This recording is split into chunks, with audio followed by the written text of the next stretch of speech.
আমেরিকার সর্দি হলে বিশ্বের নিউমোনিয়া হয়, যে এটা তো ছোঁয়াচে, এটা ছড়িয়ে পড়বে।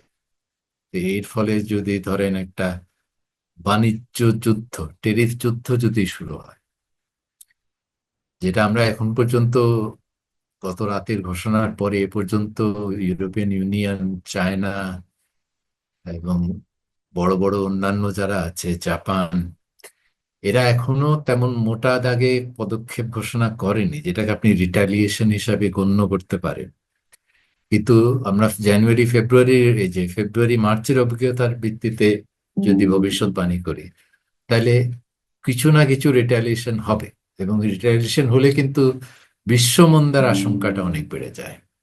এবং এর ফলে যে শুধু আমেরিকান বাজারে চাহিদা কমবে তা না, ইউরোপিয়ান বাজারেও আমাদের পণ্যের চাহিদা কমতে পারে।